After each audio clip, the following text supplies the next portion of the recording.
Dévotion journalière. Église la foi apostolique. Lecture biblique. Deutéronome chapitre 9, versets 1 à 29, chapitre 10, versets 1 à 11. Lorsque l'Éternel, ton Dieu, les chassera devant toi, ne dis pas en ton cœur, c'est à cause de ma justice que l'Éternel me fait entrer en possession de ce pays.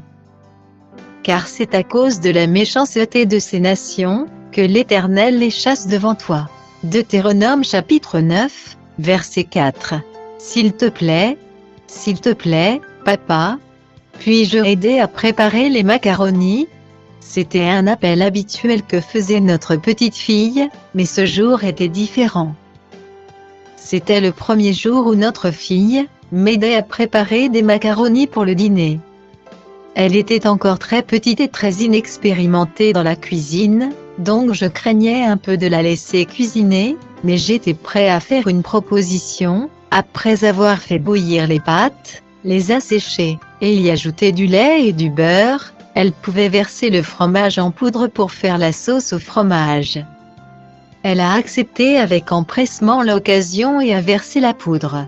Maintenant, puis-je le remuer? A-t-elle demandé. Juste un peu? Très bien, ai-je répondu, juste un peu. Sans tarder, les macaronis étaient prêts, et j'avais fini de cuire le poulet et les légumes, qui faisaient également partie du repas. La table était dressée, le dîner était servi.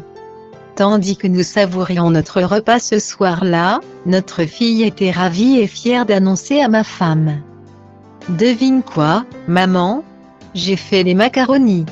Un peu amusée, et étant stricte de la précision dans de telles situations, j'ai demandé à notre petite fille, « Tu as fait les macaronis ?» Bien sûr, admet-elle, je t'ai aidé à y arriver. Comme il est facile pour nous de faire la même chose, dans nos marches quotidiennes avec Jésus, nous disons, j'ai obtenu mon diplôme. J'ai décroché un nouvel emploi. J'ai trouvé une épouse formidable. J'ai eu une excellente promotion. As-tu vraiment fait les macaronis? C'est Dieu qui donne l'opportunité pour toutes ces choses.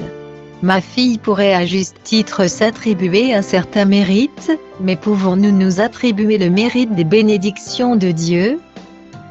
Si nous avons la mauvaise attitude, nous pouvons même commencer à nous attribuer le mérite de la justice de Jésus-Christ dans nos vies, et oublier que c'est par grâce que nous avons l'opportunité d'être sauvés. Même si nous reconnaissons que nos bénédictions sont le résultat de la bonté de Dieu, nous pouvons nous tromper en pensant que Dieu pourvoit pour nous, parce que nous sommes ses enfants préférés. C'est pourquoi Moïse a dit à ses compatriotes, que ce n'était pas leur justice qui a poussé Dieu à leur donner Canaan, mais c'est dans le but d'accomplir son dessein et son plan pour le monde entier. De même, il nous a sauvés et nous a bénis, non seulement pour nous-mêmes, ou parce que nous le méritons, mais c'est pour nous permettre de nous intégrer dans un plan plus grand.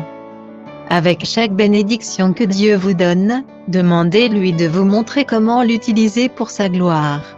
Contexte. Dans les chapitres précédents, Moïse a répété les 10 commandements, et a enseigné au peuple comment les observer dans le nouveau pays. Dans ce passage, un thème ressort, le besoin des Israélites d'avoir la grâce et la miséricorde. Moïse a commencé par souligner que ce qu'ils vont accomplir était naturellement impossible.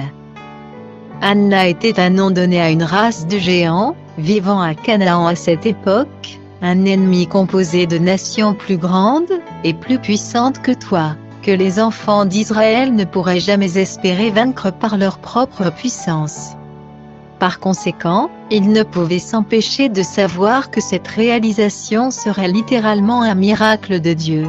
Ensuite, Moïse a souligné que les Israélites n'avaient pas gagné le mérite de prendre la terre promise. Dieu avait déjà appelé Israël une nation spéciale et choisie.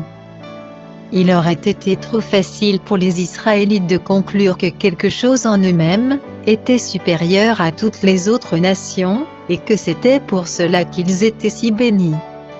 Dieu ne leur avait pas donné cela à cause d'une justice spéciale de leur part, au contraire, Dieu lui-même les a déclarés un peuple têtu et pécheur.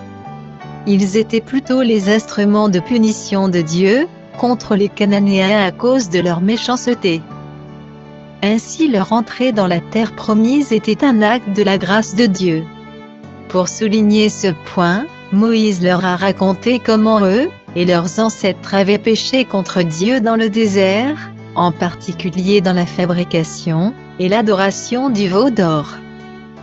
Moïse leur a rappelé qu'ils ne seraient pas vivants, mais pour le fait que lui, Moïse, a prié Dieu pour sa miséricorde, et que Dieu a accordé sa miséricorde à Israël sur la demande de Moïse.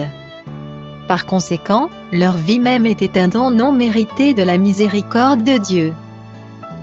Finalement, Moïse a énuméré le reste des réponses de Dieu à sa prière, non seulement la vie pour les Israélites, mais aussi de nouvelles tablettes de la loi, un privilège spécial de service pour la tribu de Lévi, et une promesse renouvelée de leur donner la terre promise.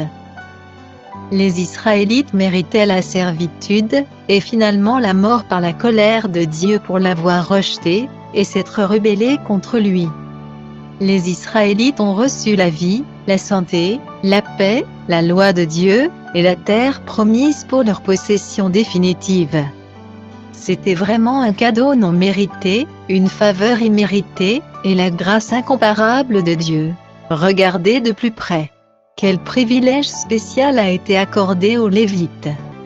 Pourquoi Moïse a dû prier Dieu d'épargner les Israélites quoiqu'il ait mérité d'être punis? Citez quelques domaines de votre vie où vous pourriez être tenté à vous attribuer le mérite. Comment pourriez-vous rendre gloire à Dieu pour ces domaines? De quelle manière Dieu pourrait-il s'attendre à ce que vous utilisiez pour les autres les bénédictions qu'il vous a données? Conclusion. Comme cela s'est passé avec les Israélites, nous sommes bénis au-delà de notre compréhension par la miséricorde et la grâce de Dieu. Nous ne devons jamais nous attribuer le mérite de ce qu'il a fait pour nous, mais le reconnaître dans toutes nos voies, et toujours reconnaître notre dépendance constante envers lui pour tout. Bonne journée à vous.